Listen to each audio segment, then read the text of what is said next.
Deputation সারা বাংলা সংখ্যালঘু যুব ফেডারেশনের অভিযোগ, শাসন থানায় পুলিশ নিরীহ মানুষকে গ্রেপ্তার করছে।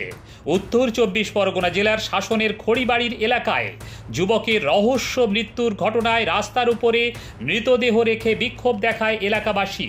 তারপর পুলিশ লাঠিচার্জ করলে পুলিশকে লক্ষ্য করে বোমাবাজি করে বলে অভিযোগ। এই ঘটনায় পুলিশ নিরীহ যুবকদের ও সাধারণ মানুষকে গ্রেপ্তার করছে।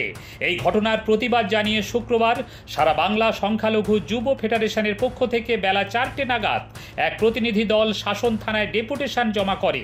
সংখ্যালঘু যুব ফেডারেশনের রাজ্য সম্পাদক মোহাম্মদ কামারুজ্জামানের নেতৃত্বে এক প্রতিনিধি দল এদিন শাসন থানার আইসি মোহাম্মদ ফিরোজ আলীর হাতে একটি ডেপুটেশন পত্র তুলে দেন। এ ব্যাপারে সারা বাংলা সংখ্যালঘু যুব ফেডারেশনের রাজ্য সম্পাদক মোহাম্মদ কামারুজ্জামান বলেন, এই ঘটনায় যারা জড়িত তাদেরকে পুলিশ চিহ্নিত না করে সাধারণ নিরীহ মানুষকে গ্রেপ্তার করছে। অনেকের বাড়িতে গিয়ে অভিযুক্তকে না পেয়ে তারা বাবাকেও তুলে নিয়ে আসছেন। অনেকে এই ঘটনায় জড়িত নয়, পুলিশ তাদেরকে গ্রেপ্তার করছে। এখন মাধ্যমিক টেস্ট পরীক্ষা চলছে, তাই এই সময়ে কোনো রকম ধরপাকড় করা চলবে না বলে তিনি জানান।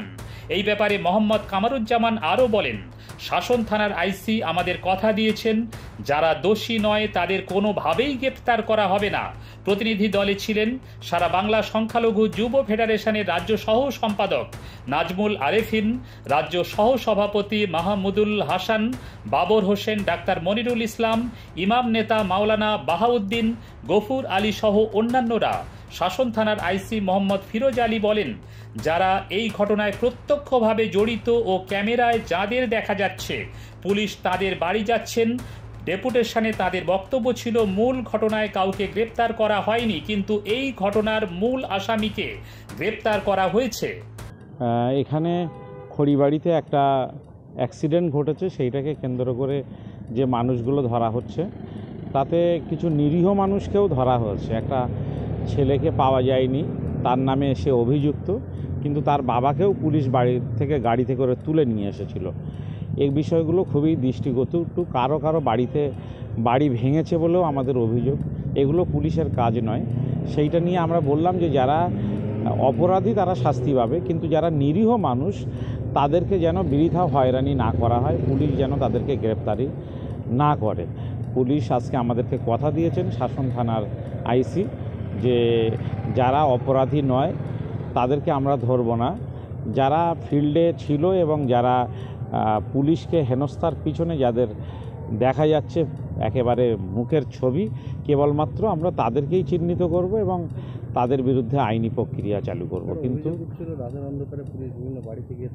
সেটা পুলিশ অস্বীকার করেছে। আমরা সেটা অভিযোগ করেছি, কিন্তু পুলিশ সেটা অস্বীকার করেছে এবং কথা দিয়েছে যে এই ধরনের ঘটনা ঘটবে না। আমরা এটাও পুলিশকে জানিয়েছি যে এখন মাধ্যমিক এবং উচ্চ মাধ্যমিক পরীক্ষার টেস্ট চলছে, এলাকায় আতঙ্ক তৈরি করা যাবে না।